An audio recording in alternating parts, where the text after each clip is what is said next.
Good evening dear students. Previous class में अपने जो आपके पैसिव था उसकी अपने दो फॉर्मेट का अपने डिस्कशन कर चुके हैं वहाँ पे। एक तो आपका सिंपल वाला और एक कॉन्टिन्यूस वाला। तो आज अपने जो रिमेनिंग फॉर्मेट है उसकी अपने यहाँ पे फॉर्मेशन वगैरह जो है उसकी अपने यहाँ पे बात करेंगे। तो स्टार्ट करते हैं क्लास को। तो सबसे पहले अपने बात करें, अभी अपना सिंपल हो चुका है, कॉन्टिन्यूस हो चुका है, तो आज बात करते हैं परफेक्ट की। तो परफेक्ट के लिए पहले अपने एक सेंटेंस लेते हैं एक्टिव फॉर्म में, फिर उसका पैसिव कन्वर्जन करेंगे। तो जो आपका सेंटेंस है वो है the government has provided employment. Present perfect लिया है मैंने एक बार रेफरेंस की फॉर्म में, ठीक है। तो गवर्नमेंट क्या कर चुकी है? एम्प्लॉयमेंट प्रोवाइड कर चुकी है, रोजगार दे चुकी है। तो मतलब रिजल्ट आ चुका है रोजगार का, ठीक है। तो इसका मतलब क्या है? गवर्नमेंट के द्वारा दिया जा चुका है, मतलब रिजल्ट आ चुका है, उन्होंने एक्शन अपना कर दिया है, उनका एक्शन इंप्लीमेंट हो चुका है। इस तरीके से इसने यहाँ पे बात की है। तो यहाँ पे अपने बात करें तो यहाँ पे जो तीर चल रहा है वो किसका है? प्रोवाइडेड का है। प्रोवाइडेड का एक्शन चल रहा है यहाँ पे, और प्रोवाइड कर कौन रहा है? गवर्नमेंट कर रही है। तो तीर छोड़ कौन रहा है? गवर्नमेंट छोड़ रही है। इसलिए जो गवर्नमेंट आपकी है वो क्या होगा? यहाँ पे एक्टिव एलिमेंट होगा। और तीर लग किस पे रहा है? तीर किस पे लग रहा है आपका?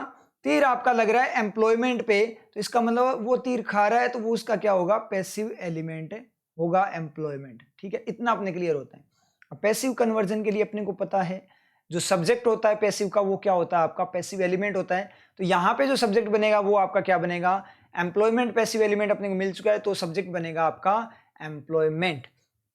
अब यहाँ पे अपने बात करें तो देखो एक डायरेक्ट मीनिंग की फॉर्म में कन्वर्जन करते हैं कि गवर्नमेंट एम्प्लॉयमेंट प्रोवाइड कर चुकी है। तो उसका कन्वर्जन अगर करें पैसिव की फॉर्म में, अगर एम्प्लॉयमेंट को सब्जेक्ट बनाए तो क्या होगा कि एम्प्लॉयमेंट प्रोवाइड किया जा चुका है गवर्नमेंट के द्वारा, या गवर्नमेंट के द्वारा जो आपका क्या है? एम्प्लॉयमेंट प्रोवाइड किया जा चुका है।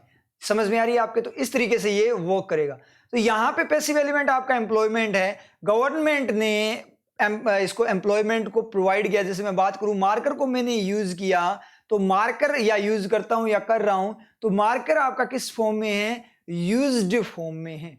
आपको पता है जिस चीज पे अप्लाई किया जाए वो किस फॉर्म में होगा, वो एक फॉर्म बन जाती है उसकी। एक टाइप से आप बोल सकते हो पैसिव और एडजेक्टिव में आप थोड़ा सा कंपैरिजन कर सकते हो कि वो, जैसे मैं बात करूं कि आप लोग क्या हो? एजुकेटेड हो। तो देखो वो एक क्या होता है कि एक मोड बन जाता है। एडजेक्टिव बोल सकते हो आप एक टाइप से उसको, मतलब उसकी बंदे उस चीज की क्या होती है? एक फॉर्मेशन होती है, वो एक फॉर्म हो जाती है, मतलब उस में कन्वर्ट हो जाता है, उस मोड में कन्वर्ट हो जाता है। तो मोड को बताने के लिए आपको क्या करना पड़ेगा? यहाँ पे जो पैसिव मोड होता है या एडजेक्टिव मोड, उसके लिए V3 यूज होता है आपका। जैसे मैं बात करूं कि आप एजुकेटेड हो तो क्या हो? You are educated. Educated, educated एक मोड है, उसमें आपको क्या करना है? जाना है। इस तरीके से अपने यहाँ पे बात करें टैलेंटेड, तो टैलेंटेड मोड में जाना है। तो ये जो आपका V3 होता है क्वालिटी बताता है। एजुकेटेड जो मतलब आपका जो V3 है वो एक टाइप से आपकी क्वालिटी को बताता है। तो पैसिव और मतलब इतना ही डिफरेंस होता है हल्का सा इनमें कि जो आपका एडजेक्टिव होता है वो डायरेक्ट उसी फॉर्म में बना हुआ होता है। डायरेक्ट अपने को पता नहीं है कि वो कब से बना हुआ है, किसने बनाया, कुछ भी नहीं पता, हो सकता है अपने आप बना हो। लेकिन जो आपका पैसिव होता है उसमें आपको दिखाई देता है किसी के द्वारा किया गया उस पर एक्शन, किसी के द्वारा उसको बनाया जाता है, उस किसी अदर पर्सन का उसमें रोल होता है उसको उससे मोड में कन्वर्ट करने के लिए, वो आपका पैसिव होता है। समझ में आई चीज? एक टाइप से क्या बोले तो क्वालिटी है। तो जो आपका एम्प्लॉयमेंट है उसकी क्वालिटी क्या है? प्रोवाइडेड है। वो क्या है? प्रोवाइडेड है, और किसी के द्वारा प्रोवाइडेड है, ना कि खुद किसी को प्रोवाइड कर रहा है। तो प्रोवाइडेड फॉर्म में वो है। मार्कर क्या है? यूज्ड फॉर्म में। इस तरीके से अपने बात करें तो यहां पे अपने बात करें तो जो एम्प्लॉयमेंट है वो कौन सी फॉर्म में है? प्रोवाइडेड फॉर्म में है। और प्रोवाइडेड किसके द्वारा किया गया है? एजेंट कौन है? गवर्नमेंट के द्वारा। तो एम्प्लॉयमेंट किस फॉर्म में है? Provided by the government form में है, क्योंकि एजेंट यहां पे बताओगे ना कि प्रोवाइडेड किया किसके द्वारा गया? Bye the government. इतना उसका रोल नहीं होता जो आपका एजेंट वगैरह का। अपने को डायरेक्ट मीनिंग होता है कि वो किस फॉर्म में है। तो एम्प्लॉयमेंट यहाँ पे अपने देखें तो क्या है? Employment provided by the government. Employment किस फॉर्म में आपका? Provided by the government form में। अब यहाँ पे आपने एक चीज देखी होगी, जैसे अपने ईडी क्लोज की यहाँ पे थोड़ी सी बात करें, जैसे अपने एडिटोरियल वगैरह में करते हैं तो उसमें ईडी क्लोज में से लिखा जाता है ना, employment provided by the government is very low. जो एम्प्लॉयमेंट गवर्नमेंट के द्वारा प्रोवाइडेड है वो वेरी लो है। The person injured in the accident died yesterday, वो यस्टरडे डाई हो गया, मतलब उसकी डेथ हो गई, ठीक है, जो कि क्या था? इंजर्ड था। तो यहां पे जो अपने बात कर रहे हैं वो डायट क्या होता है? जो आपका ईडी क्लूज होता है वो डायट मोड को बताता है कि उसका मतलब उसकी सिचुएशन क्या है, वो किस फॉर्म में है, किस रूप को लिए हुए है, वो एक टाइप से वो चीज बताता है, उसकी क्वालिटी बताता है कि किस फॉर्म में वो है, कैसा है वो। समझ में आ रही चीज? तो ईडी क्लोज आपका क्या करता है, डायरेक्ट वर्क करता है। तो आप ऐसे भी बोल सकते हो कि जो पैसिव वगैरह बनाते हैं तो क्या होता है, सबसे पहले ईडी क्लोज आता है, और फिर जब पैसिव में आपको सेंटेंस बनाना होता है तो ईडी क्लोज जो होता है, आप जो मोड होता है उसमें आपको फिर क्या करना है, सेंटेंस बनाने के लिए जो सेंटेंस के लिए बेसिक एलिमेंट्स की रिक्वायरमेंट होती है वो एलिमेंट्स वहां पे आपको देने होते हैं, इसलिए सेंटेंस बन जाता है। ईडी क्लोज क्या होता है आपका, ओनली सेंटेंस नहीं होता, वो एक्स्ट्रा इन्फॉर्मेशन ओनली मोड को बताता है। एक्शन की एक्स्ट्रा इन्फॉर्मेशन होती है, मोड को कैसे बताता है, जैसे क्लोज आपका होता है वो क्या करता है, मोड को बताता है। आईएनजी क्लोज एक्टिव मोड को बताता है, और ईडी क्लोज आपका पैसिव मोड को बताता है। आप रेगुलर क्लासेस में हो एडिटोरियल वगैरह की तो आपको ये चीजें आती है, ED clause and ING clause कैसे वर्क करते हैं। आप एक और होता है सेकंड सब्जेक्ट क्लोज, वो मैंने आपको करवा भी रखा है, इंग्लिश एलिमेंट्स वर्किंग में जाकर आप गो थ्रू कर लेना, वहां पे मस्त एक्सप्लेन किया हुआ है। तो वहां से आपका 100% है, उस क्लास से आपका कभी भी डाउट नहीं रहेगा उस सेकंड सब्जेक्ट क्लोज में। ईडी और आईएनजी अपने चल ही रहे हैं, किसमें एडिटोरियल वगैरह में सेकंड सब्जेक्ट भी आता है, तो अपने वहां पे कर ही लेते हैं, उसको रिवाइज कर लेते हैं। तो एम्प्लॉयमेंट क्या है, प्रोवाइडेड फॉर्म में है, तो इसीलिए आपका ईडी क्लोज वगैरह इस तरीके से यूज होता है, प्रोवाइडेड बाय द गवर्नमेंट, इस तरीके से ओनली वो मोड यूज होता है क्लोज के अंदर। समझ में आ रही है चीज? तो यहां पे अपने बात करें, या फिर आप आईएनजी का अगर थोड़ा सा मैं यहां पे बताऊं तो आईएनजी का क्या बनेगा, the government providing the employment, provide करते हुए, इज वेरी अवेयर, वो क्या बहुत ज्यादा अवेयर है, क्या करते हुए, जो आपका एम्प्लॉयमेंट है उसको प्रोवाइड करते हुए, तो वो आईएनजी आता है। अब अपने को यहाँ पे क्या काम करना है, अपने को यहाँ पे बनाना है sentence passive. Subject passive element है ही ऑलरेडी, मोड उसका पता लग गया। अब सेंटेंस बनाने के लिए एलिमेंट्स जरूरी होते हैं। सबसे पहले तो होता है आपका एक्शन, V1 फॉर्म में होना चाहिए, ऑलरेडी V1 में है, कोई दिक्कत नहीं। अगर V1 फॉर्म में नहीं होता तो उसको V1 फॉर्म में कन्वर्ट करना होता है, क्योंकि मैन एक्शन की अगर अपनी बात है, रियल एक्शन मैनेजर की बात करें तो मैनेजर आपका V1 फॉर्म में ही आता है। अब यहाँ पे प्रोवाइडेड जो आपका है वो V1 फॉर्म में नहीं है, वो मोड फॉर्म में है। तो आपको पता है किसी नाउन, मोड या किसी भी चीज को एक्शन बनाने के लिए क्या यूज होता है, कौन सा एलिमेंट यूज होता है, वो एलिमेंट यहाँ पे अपने यूज करेंगे। तो जो वो एलिमेंट होता है आपका बी, तो बी जो एलिमेंट है वो है एलिमेंट ऑफ मैकिंग एक्शन, तो उसको अपने यहाँ पे यूज करेंगे। तो यहाँ पे अपने यहाँ पे बी आ गया। तो employment be provided by the government, employment क्या है, provided by the government form में होना, बी प्रोवाइडेड का मतलब प्रोवाइडेड होना, ये अपने यहाँ पे क्लियर हुआ। अब ऊपर बात बोले हैं तो उसने बोला गवर्नमेंट एम्प्लॉयमेंट को प्रोवाइड कर चुकी है, तो रेफरेंस पॉइंट है वो क्या है आपका, प्रेजेंट है। अब प्रेजेंट के मॉडल की बात करें, देखो कैन भी प्रेजेंट का मॉडल है, विल भी प्रेजेंट का मॉडल हो जाता है। पॉसिबिलिटी अगर प्रेजेंट में बात करो, he will be busy now, वो बिजी होगा, अपने गैसिंग कर रहे हैं, ठीक है, उस तरीके से अपने बात करें तो ही कैन रन फास्ट, वो रन कर सकता है, मतलब प्रेजेंट में कर सकता है, कोई दिक्कत नहीं है।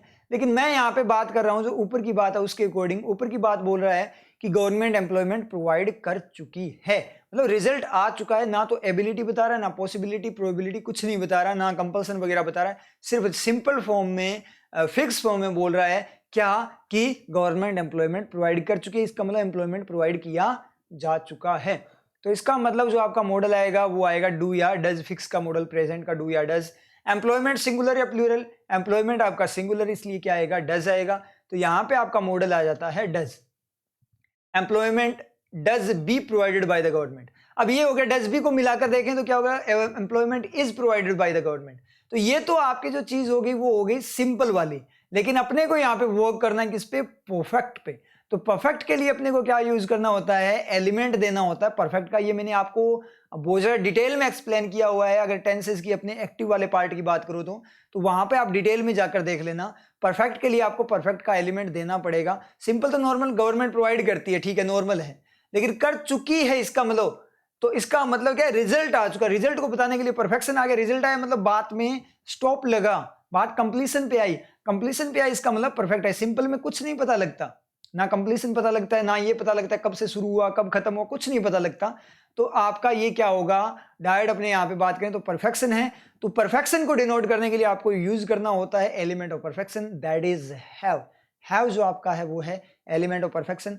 तो हैव को यूज करेंगे और आपको पता है हैव को कहाँ यूज करना, परफेक्शन कहाँ पे यूज होता है, परफेक्शन मॉडल के साथ यूज होता है। तो परफेक्शन आपका यूज होता है मॉडल के साथ। तो यहां पे अपने बात करें तो हैव आएगा मॉडल के साथ में, और जैसे ही आपका हैव आता है, आपको यह भी पता है कि हैव की डिमांड क्या होती है। हैव की डिमांड होती है, वो क्या करता है, परफेक्शन की डिमांड करता है, वो एक्शन को V3 में कन्वर्ट करता है। हैव जो आपका है वो एक्शन को क्या करता है, V3 में कन्वर्ट करता है, स्टेबिलिटी की तरफ उसको लेकर जाता है। तो वो अपना काम करेगा क्या, हैव अपना इंपैक्ट दिखाकर V1 को V3 में कन्वर्ट करेगा। और यहां पे अगर अपने बात करें जो मेन एक्शन है, मेन एक्शन को वो करता है। वैसे कंप्लीट एक्शन आपका बी प्रोवाइडेड है, लेकिन यहाँ पे जो मेन एलिमेंट है एक्शन रिप्रेजेंट करने का वो क्या है, बी। तो जो एलिमेंट है, जो मैनेजर है, रिप्रेजेंट करता है एक्शन को, उसको वो क्या करता है, कन्वर्ट करता है, जो कि क्या है यहाँ पे बी। तो हैव अपना इंपैक्ट किस पे दिखाएगा, बी पे दिखाएगा, और उसको क्या करेगा, V3 में कन्वर्ट करेगा। ऐसे इस तरीके से करेगा जैसे आपको अभी दिखाई दे रहा है। तो ये इसको क्या बना देगा, हैव बी को क्या बना देगा, बीन बना देगा। समझ में आई चीज, हैव बी को क्या करेगा, बीन बना देगा। तो बीन आपको पता है कैसे बनता है, ठीक है। इसने क्या कर दिया, बी को बीन बना दिया। अब इतनी बात क्लियर हुई, कोई दिक्कत नहीं है। अब यहां पे अपने बात करें तो आपका डज का काम क्या होता है। अब एक चीज यहां पे ध्यान रखना, थोड़ा सा मैं बैक जाऊं।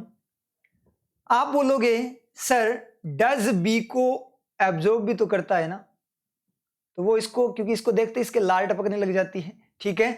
तो ये इसको एब्जॉर्ब तो करता है ना, नहीं कर पाएगा, क्योंकि does, do, did, does be को भी एब्जॉर्ब करते हैं और हैव को भी एब्जॉर्ब करते हैं। तो लार तो टपकने लगी, लेकिन जो पास में होगा पहले वो उसी को, क्योंकि दूर वाले, क्योंकि लार टपक रही है तो जो चीज पहले मिलेगी, पहले जो मिल गया उसी को वो क्या कर लेगा, एब्जॉर्ब कर लेगा। तो ये जानने, मतलब अपने सोचे उस तरीके से बी को एब्जॉर्ब करने जा रहा था, लेकिन हुआ क्या, बीच में इसको मिल गया हैव, तो ये कर जाएगा किसको एब्जॉर्ब, हैव को, और क्या बन जाएगा, हैज बन जाएगा। समझ में आई चीज, ये यहाँ पे क्या बन जाएगा, आपका हैज बन जाएगा। क्लियर हुआ। तो बी को एब्जॉर्ब नहीं कर पाएगा। और दूसरी बात, बी को अगर एब्जॉर्ब करने जाने भी लगेगा, इतने में हैव इसको क्या कर देगा, बीन बना देगा। और डज अब बीन के पास नहीं जाएगा, ठीक है, क्योंकि बीन ऑलरेडी ऑक्यूपाई हो चुका है, वो बीन किसी और का पहले ही हो चुका है। अब डज को क्या करना उससे, जब वो पहले, क्योंकि डज ऐसा नहीं है कि किसी और का बीन चुराए। समझ में आ रही है चीज। तो इसका मतलब क्या निकला, डज को चाहिए फ्री एंड फ्रेश बीन, कि मुझे एक नया सा बीन, मस्त सा बीन चाहिए, एक नया बीन चाहिए, नया बीन ला कर दो। तो वो किसी का ऑलरेडी बना हुआ बीन है, उस बीन को नहीं लेगा। समझ में आ रही चीज। तो वो भी क्या है, थोड़ा अपने बात करें तो उसको बिल्कुल फ्रेश चाहिए, ठीक है, बिल्कुल अलग बीन चाहिए। तो वो किसी और के बीन को नहीं लेगा। इसका मतलब क्या, ये बीन बन जाएगा, और जैसे बीन बन जाएगा तो डज उसको एब्जॉर्ब कर भी नहीं पाएगा, और वैसे भी इसके पास में हैव है तो वो हैव को एब्जॉर्ब कर जाएगा। अब कुछ स्टूडेंट बोलेंगे सर कि ये सर एब्जॉर्ब करने वाला काम पहले भी तो हो सकता था। अगर मैं यहाँ पे बात करूं, डज और बी आए तब भी तो एब्जॉर्ब कर सकता था। ऐसे एब्जॉर्ब नहीं करना होता। आपको ये लगता है कि ये एलिमेंट्स आपके क्या है, 1 by 1 आ रहे हैं, ठीक है, क्योंकि मैं यहाँ पे आपको एक्सप्लेन कर रहा हूं इसलिए, लेकिन ये एलिमेंट ऑलरेडी सारे के सारे होते हैं। तो ये जो जितनी बीन वगैरह बनाने की जो प्रोसेसिंग है वो ऑलरेडी बन चुकी है उसी टाइम पे। और सारे के सारे एलिमेंट्स आप क्या करोगे, एक साथ रखोगे, और जैसे ही साथ रखोगे जो रिएक्शन चलेगी, अभिक्रिया चलेगी, जैसे केमिस्ट्री में चलती है, वो तुरंत रखते ही स्टार्ट हो जाएगी। तो सारे अपने अपने इंपैक्ट स्टार्ट कर देंगे। आप बोलो सर बी को अगर एब्जॉर्ब कर जाए तो डज कर जाएगा, तो हैव नाराज हो जाएगा, और किसी भी एलिमेंट को नाराज नहीं किया जा सकता। हैव बोलेगा मुझे बी को बीन बना लेने दे प्लीज, तू मुझे खा लेना, कोई दिक्कत नहीं है। तो वो हैव बी को बीन बनाएगा, फिर डज उससे हैव को ले जाएगा। इस तरीके से समझ में आप लोगों के, तो इस तरीके से ये वर्क करेगा। तो डज हैव मिलकर आपका क्या बन जाएगा, यहाँ पे हैज बन जाएगा, और ये आपका पैसिव बन चुका है क्या, हैज बीन प्रोवाइडेड, ठीक है, employment has been provided, provide किया जा चुका है। क्लियर आप लोगों को समझ में आ रहा है। ये चीजों की प्रैक्टिस कर लेना, कि बहुत सारे स्टूडेंट ये हैज बीन प्रोवाइडेड है उसको एक्टिव फॉर्म भी कई बार पढ़ लेते हैं, तो ऐसा नहीं होता। आपको ध्यान देना है बी प्रोवाइडेड फॉर्म में, मतलब वो उस फॉर्म में होना, प्रोवाइडेड V3 फॉर्म में या तो एडजेक्टिव होगा या पैसिव, पक्का कंफर्म है। अब यहां पे एक पॉइंट में बात करूं, एक चीज की मैं यहां पे बात करता हूं कि जो ये जो प्रोवाइडेड है और ये जो प्रोवाइडेड है, ये दोनों सेम है क्या, दोनों के दोनों सेम है क्या, नहीं है। ये जो प्रोवाइडेड है वो आपका मोड है, आप एडी क्लोज की फॉर्म में बोल सकते हो, पैसिव मोड, एडजेक्टिव मोड, किसी भी तरीके से बोल सकते हो। तो ये आपका मोड है, ऑलरेडी वो उसकी पोजीशन है कि वो किस पोजीशन में है। और ये जो प्रोवाइडेड है ना, ये छलावा है, ये V3 का क्या एक छलावा है, ये रियल में V3 नहीं है, ये रियल में V1 है। ओनली डज हैव है, यहाँ पे डज हैव के इंपैक्ट के कारण ये क्या बना हुआ है, आपका V3 बना हुआ है। तो ये जो V3 है, जो नीचे वाले अपने बात करेंगे पैसिव वाली, ये रियल V3 है, कन्वर्टेड फॉर्म में बना हुआ रियल जो ऑलरेडी मोड होता है। और ये जो V3 है वो V3 का एक ढोंग रच रहा है, उसका एक नाटक कर रहा है। ये एक्टर है V3 का, ये एक्टिंग कर रहा है। ये रियल में पुलिस ऑफिसर है और ये पुलिस ऑफिसर की क्या कर रहा है, एक्टिंग कर रहा है। तो ये एक एक्टर है, ये छलावा कर रहा है, ये दिखावा कर रहा है, ये उसका रूप धारण किए हुए हैं, रियल में वो नहीं है। समझ में आई चीज। तो ये जो अगर अपने यहाँ पे बात करें, ऊपर वाले V3 को अगर अपने बात करें, तो इसको अपने बोल देते हैं कि ये V3 आपका जो है वो स्टार V3 है, ये आपका स्टार V3 है। और ये आपका हैश V3 बोल सकते हो आप, तो आपकी ये हैश V3 है। समझ में? तो ये दोनों V3 अलग अलग है। तो इस V3 जैसा V3 कौन सा है? इस V3 जैसा V3 ये बीन वाला V3 है, क्योंकि ये भी हैव के इंपैक्ट के कारण बना हुआ है और ये भी हैव के इंपैक्ट के कारण। रियल में ये दोनों के दोनों V1 हैं, लेकिन क्या कर रहे हैं, नाटक कर रहे हैं, एक्टिंग कर रहे हैं किसकी, V3 की। समझ में आया? तो ये V3 और वो V3 अलग है, कंफ्यूज मत होना। वैसे अपने डायरेक्ट देते हैं तो पैसिव कन्वर्ट करते हो, तो आप जब परफेक्ट होता है तो आपको ये होता है कि हाँ यहाँ पे V3 आपको याद करने की जरूरत नहीं है उसकी तीनों फॉर्म, क्योंकि डायरेक्ट अपने को V3 मिल जाता है, ईजी होता है। हाँ बोलने में ईजी होता है, लेकिन रियल में अगर आपको डेप्थ से कोई पूछ ले तो कि ये दोनों V3 सेम है क्या, तो दोनों V3 रियल में सेम नहीं होती। फॉर्मेशन दोनों की सेम दिखाई देती है, लेकिन दोनों अलग अलग होते हैं। ये V3 है, ये ऑलरेडी मोड है, तो ये हमेशा बैक रिफ्लेक्शन देता है। पैसिव वाला होता है एडजेक्टिव वाला बैक रिफ्लेक्शन। किस पे प्रोवाइडेड, किस पे बैक रिफ्लेक्शन देगा, एम्प्लॉयमेंट प्रोवाइडेड फॉर्म में। और ये जो है ये आपका आगे की तरफ तीर छोड़ता है, ये गवर्नमेंट पे रिफ्लेक्शन नहीं देता बैक, ये आगे की तरफ तीर छोड़ता है। तो V3 तो बैक रिफ्लेक्शन देता है, फिर ये V3 आगे की तरफ रिफ्लेक्शन क्यों दे रहा है, आगे की तरफ तीर क्यों छोड़ रहा है, क्योंकि ये रियल में V1 है। इतना क्लियर हुआ? ये इंपॉर्टेंट चीज है। बाय चांस कोई आपसे मेरे जैसा इंटरव्यू में बैठा हो, आपसे पूछ ले ये, हाँ हो सकता है किसी को ना पता हो, कोई दिक्कत नहीं, लेकिन कोई एक बता गया तो उसको मार्क्स तो एक्स्ट्रा मिलेंगे ना। उसको हो सकता है डायरेक्ट सिलेक्ट कर ले कि यार इसको इतनी डेप्थ में नॉलेज है। समझ में आ रही चीज? पूछने वाला कुछ भी पूछ सकता है इंटरव्यू के अंदर। समझ में आई चीज? उसका मन है, मन करे, वो आपको वहां पे चेकिंग होती है, सिर्फ आपको चेक किया जाता है। समझ में आ रही चीज कि आपकी प्रेजेंस ऑफ माइंड कैसी है, स्मार्टनेस कैसी है, किस तरीके से आप क्वेश्चंस वगैरह को हैंडल करते हैं, कैसे सिचुएशन को हैंडल करते हैं। रियलिटी ये होती है। समझ में आ रही चीज? तो वो वाला केस है। क्लियर हुआ? यहाँ पे समझ में आया इतना? अब यहाँ पे अपने बात करें कि अगर यही बात ऐसे होती कि कर चुका था, तो कर चुका था इसका मतलब क्या है, पास्ट की बात है, तो मॉडल आपका पास्ट का आ जाएगा। और डिड और हैव मिलकर क्या बन जाएंगे, आपके हेड बन जाएंगे। और वर्किंग वो सेम की सेम ही रहेगी। अब डिड वैसे मैं लेकर आ रहा हूं कि अब बाद में लेकर आ रहा हूं आपको डायरेक्ट बताने के लिए, लेकिन होगा वैसे ही कि पहले डिड आएगा, फिर उस पे हैव लगेगा, बीन बनेगा, इस तरीके से वो चलेगा जैसे अपनी प्रोसेसिंग बताई थी। अब ऐसे ही आपका क्या हो जाए, यहां पे आपका मॉडल चेंज हो जाए कि आ चुका, एम्प्लॉयमेंट दिया जा चुका होगा अगले साल से पहले, तो वहां हो चुका होगा, इस तरीके से रिजल्ट आ चुका फ्यूचर में पॉसिबिलिटी की फॉर्म में, तो यहाँ पे आपका विल आ जाएगा। और विल हैव को एब्जॉर्ब नहीं करता और बी को तो वैसे एब्जॉर्ब नहीं करता, लेकिन यहाँ कोई ओवरलैपिंग नहीं है कॉन्टिन्यूस वाली, ठीक है, क्योंकि सारे के सारे एक एक एलिमेंट दिख रहे हैं। बीन अलग से है, प्रोवाइडेड आपका हैव, बी बीइंग, इस तरीके से टू सेम ही जो आपका एलिमेंट है उसकी टू फॉर्म की ओवरलैपिंग यहाँ पे नहीं हो रही। इसका मतलब ये आपका गलत नहीं है, तो ये आपका बन गया। अब must have been provided, should have been provided, आप कितने भी यूज करो कोई दिक्कत नहीं है। अब यहाँ पे एक चीज और ध्यान रखना, आपको मैं थोड़ा सा बताऊं, ये बाय द गवर्नमेंट आप एलिमेंट्स कितने चेंज कर सकते हो। बाय द गवर्नमेंट को अगर मैं उठाकर सबसे आगे रख दूं तो कोई दिक्कत है क्या?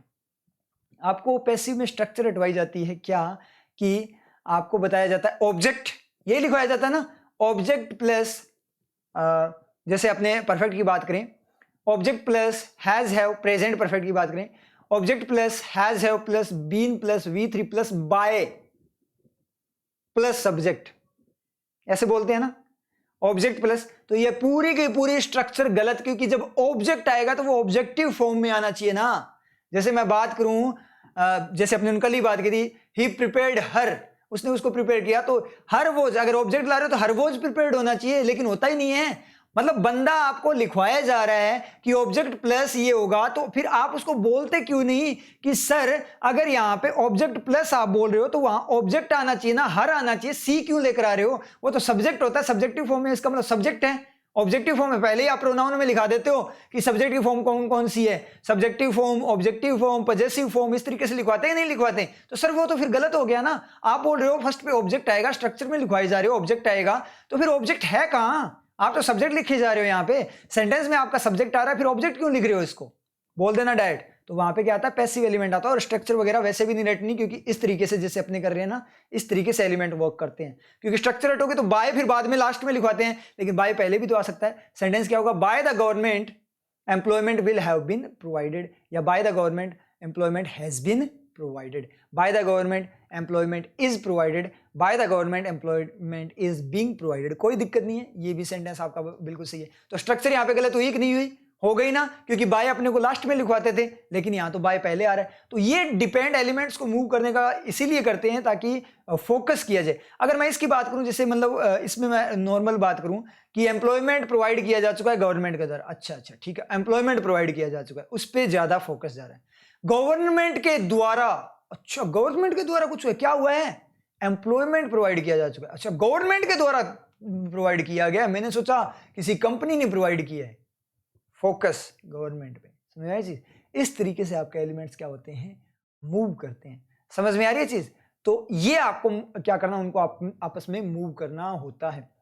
तो जब तक मूव कर सकते हैं जब तक मीनिंग करप्ट ना हो। अब किसी स्टूडेंट ने प्रीवियस क्लास में लाइव चैट के अंदर क्वेश्चन ये पूछा था कि सर जैसे उसने क्या पूछा था, फर्नीचर ऐसा ही कुछ था, they sent to Jaipur all furniture, इस तरीके से उन्होंने बोला था, they sent to Jaipur the furniture, इस तरीके से उन्होंने कुछ बोला था। तो ये आपका गलत होगा, क्योंकि they sent to Jaipur the furniture नहीं होगा, क्योंकि सेंट का तीर डायरेक्ट लगना चाहिए। मैंने आपको पिछले वाला आप चेक कर लेना, जो अपनी टेंसेस की एक्टिव क्लासेस थी उसके अंदर, रिपेयर द कार का मतलब है कार डायरेक्ट रिपेयर होनी चाहिए, बीच में कुछ नहीं आएगा, डायरेक्ट तीर लगना चाहिए। अब टू जयपुर बीच में आ गया तो डायरेक्ट तीर नहीं लगेगा, टू की दीवार आ जाएगी तो वो उसको वहां पे रोक देगी। तो आपका क्या होना चाहिए, they sent the furniture to Jaipur, उन्होंने सेंड किया, क्या सेंड किया, वो डायरेक्ट आना चाहिए था किसको, फर्नीचर को। लेकिन टू ऑब्जेक्ट केस होता है, उसमें ऐसे हो सकता है आपका, जो टू ऑब्जेक्ट वाला मैंने आपको बताया था, they sent Jaipur the furniture. या फिर अपने इस तरीके से बात करें, he sent some money to her, he sent to her some money, तो गलत हो जाएगा। सेंट टू जाएगा तो जैसे दीवार आएगी तो सेंट का तीर वहीं पे रुक जाएगा, आगे जाएगा ही नहीं, एक्शन का तीर आगे नहीं जा पाएगा। टू हर लगाते बीच में टू की दीवार के पास में रुक जाएगा, तीर लगेगा ही नहीं। तो ना तो आपका सेटिस्फाई होगा हर वहां पे अपने बात करें मनी सेटिस्फाई होगा, और ना ही वो सेंट अपना तीर वहां पे पूरा कर पाएगा। समझ में आ रही चीज? तो वो तीर वहां पे मनी पे लगना चाहिए कि सेंट क्या किया जा रहा है, मनी किया जा रहा है। तो आप इसको इस तरीके से लिख सकते हो, ही सेंट हर सम मनी, ही सेंट हर सम मनी। अब यहां पे क्या होता है, वो वर्किंग आ जाती है कौन सी, नाउन की क्वालिटी, बर्डन को पास करने वाली। नाउन प्रोनाउन एक ही बात है, तो सेंट का तीर जाएगा हर पे लगेगा, और हर क्या करेगा उसको, क्योंकि नाउन या प्रोनाउन जो भी है, नाउन प्रोनाउन एक ही बात है, उसकी क्वालिटी वो पास कर देगा। वो क्या करेगा, पास करके किस पे डाल देगा, मनी पे डाल देगा, तो अपने आप मनी सेंट हो जाएगा। लेकिन टू नहीं लगा सकते, टू आपने बीच में या कोई दीवार प्रीपोजिशन की लगा दी तो आपका तीर वहीं पे रुक जाएगा। आई थिंक आपके क्लियर हो गया होगा, ठीक है? तो पता लग गया ना कौन सा आपका सही था, कौन सा गलत था। तो ये चीज है, तो यहां पे इतना क्लियर हो आप लोगों को समझ में आया। अब चलते अपने इसके नेक्स्ट पार्ट पे, परफेक्ट कॉन्टिन्यूअस पे। परफेक्ट कॉन्टिन्यूअस स्टार्ट करते हैं। Sentence, the government has been providing employment, government क्या कर रही है, एम्प्लॉयमेंट प्रोवाइड कर रही है, थोड़े टाइम से कर रही है। हो सकता है कि उसने कोई मतलब बोला था कि हम 2-3 साल तक एम्प्लॉयमेंट प्रोवाइड करेंगे बहुत ज्यादा मात्रा में, तो 2-3 साल से वो प्रोवाइड करिए, तो एक टाइम को बताने के लिए इस तरीके से खींच रहा है उस एक्टिविटी को। तो करंट पे वो आपकी एक्टिविटी क्या है, चल रही है, और पिछले कुछ टाइम से चल रही है, और आगे भी हो सकता है कितने टाइम तक चले, ये आगे भी हो सकता है कि मतलब कुछ टाइम तक चले, लेकिन कुछ टाइम से चल रही है, उस टाइम को क्या कर रहा है, रिप्रेजेंट कर रहा है, इसलिए परफेक्ट यूज है। अब इसका डायरेक्ट बनाना स्टार्ट करते हैं अपने। तो शुरू करें, वही आपका प्रोवाइडेड फॉर्म में होना चाहिए, employment provided by the government form में है। अब यहाँ पे अपने बात करें तो आपको पता है एक्शन बनाने के लिए क्या चाहिए, अपने को एलिमेंट चाहिए जो है बी, तो बी यहाँ पे आ जाएगा। अब बी आपका आ गया, लेकिन यहाँ पे अगर अपने बात करें तो यहाँ पे क्या बात है आपकी प्रोग्रेस की। पहले आपको क्या चेक करना होता है, सबसे पहले अपनी बात करें एक्शन बनाना होता है, फिर प्रोग्रेस को चेक करना होता है, उसके बाद में आपको मॉडल देना होता है, फिर परफेक्शन को चेक कर। अब आप ऑर्डर भी याद कर सकते हो इस तरीके से, ऑर्डर ले सकते हो किस तरीके से कि पहले आपको क्या करना होता है प्रोग्रेस, क्योंकि पहले मैनेजर के ऊपर सारा काम करना है आपको। तो मैनेजर प्रोग्रेसिव है या स्टेशनरी है, उस तरीके से मैनेजर पे वर्क करना है। तो सबसे पहले तो बैंक को मैनेजर देंगे तभी बैंक चलेगा।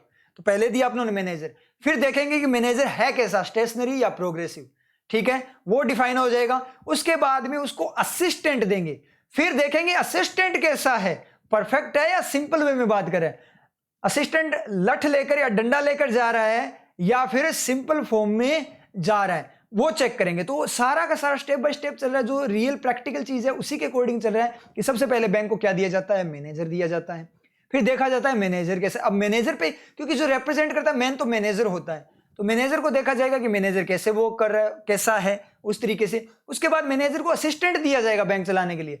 अब असिस्टेंट का काम देकर, असिस्टेंट का जो काम है उसके अकॉर्डिंग फिर उसको बताया जाएगा कि तुझे सिंपल फॉर्म में काम करना है या परफेक्ट। पहले असिस्टेंट आएगा, उसी के बाद तो काम होगा ना। तो इस तरीके से होगा। इसका मतलब पहले आपका प्रोग्रेसिव चेक करना है, फिर आपको मॉडल देकर, और फिर क्या करना है आपने, जो आपका है परफेक्शन वगैरह उसको चेक करना होता है। तो इसका मतलब यहाँ प्रोग्रेस है आपका आता है V1 में, ये मैं ऑलरेडी बता चुका हूँ आपको। ING वहाँ पे मैनेजर में आएगा, मैनेजर यहाँ पे बी प्रोवाइडेड पूरा एक्शन बोल सकते हो, लेकिन मेन जो आपका एलिमेंट है जो एक्शन को रिप्रेजेंट कर रहा है, जो V1 फॉर्म में रिप्रेजेंट कर रहा है वो B है। तो यहाँ एलिमेंट ऑफ प्रोग्रेस क्या होता है आपका, ING होता है। तो यहाँ पे आपका एलिमेंट ऑफ प्रोग्रेस आ जाएगा, दैट इज ING। इतना क्लियर हो आप लोगों को, समझ में आया। और जैसे ही आपको पता है, अभी मैंने पीछे ही बताया था जो आपने कॉन्टिन्यूअस वाला किया था, ING आते ही वो आपका मोड फिर से मोड बन जाएगा। ING वाला मैंने क्लियर किया है पूरा अच्छे से, आप प्रीवियस क्लास को गो थ्रू कर लेना कि बीइंग वगैरह पैसिव मीनिंग कैसे देते हैं ING होकर भी, क्योंकि ING तो क्या होता है एक्टिव मीनिंग देता है ना, लेकिन फिर भी पैसिव मीनिंग कैसे देते हैं, तो प्रोग्रेस की फॉर्म में किस तरीके से देते हैं, वो प्रीवियस क्लास को गो थ्रू कर लेना, समझ आ जाएगा। तो जैसे ही ING आया तो ये फिर से मोड बन गया, V1 नहीं बचा, तो वापस से अपने को V1 बनाने के लिए क्या देना पड़ेगा, इसे B देना पड़ेगा, element of making action. B दे दिया। अब B देने के बाद काम क्या है, आपको मॉडल देना है। B है आपका मैनेजर, मॉडल मांगेगा, प्रोग्रेस वाला काम हो चुका है तो मॉडल देंगे। तो मॉडल आपका यहाँ पे क्या आ जाएगा, डज आ गया, ठीक है। मॉडल अपने को यहाँ पे मिल चुका है, डज यहाँ पे मॉडल आ गया। अब यहाँ पे ओवरलैपिंग नहीं करेंगे अभी, क्योंकि सारे एलिमेंट मैंने अभी बताया था थोड़ी देर पहले कि सारे एलिमेंट एक साथ आते हैं, एक साथ रिएक्शन होती है, एक साथ अभिक्रिया होती है, वर्किंग होती है।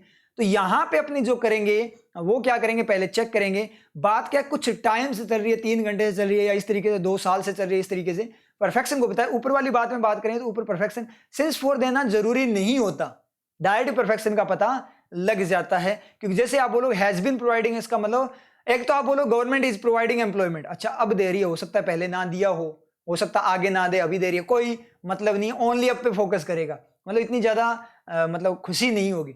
गवर्नमेंट हैज बीन प्रोवाइडिंग, तो इसका मतलब क्या निकलेगा, ये बोलते बोलो अच्छा मतलब गवर्नमेंट बेचारी तो दे रही है एम्प्लॉयमेंट, अभी भी दे रही है और पहले भी दे रही थी, बहुत टाइम से दे रही है, लेकिन कमी अपने में ही है जो अपने सिलेक्शन नहीं ले पा रहे। इस तरीके से जैसे गवर्नमेंट तो क्या दे रही है, जैसे बैंक की मैं बात करूं, बैंक एग्जाम वगैरह आपके होते हैं, रेगुलर बैंक एग्जाम हो रहे हैं आपके, मतलब अदर एग्जाम्स की अगर मैं बात करूं, कोई सा भी एग्जाम हो, कितने ज्यादा मतलब पोस्टपोन हो जाते हैं, कभी कुछ हो जाता है, कभी कुछ हो जाता है, कभी रिजल्ट नहीं आता।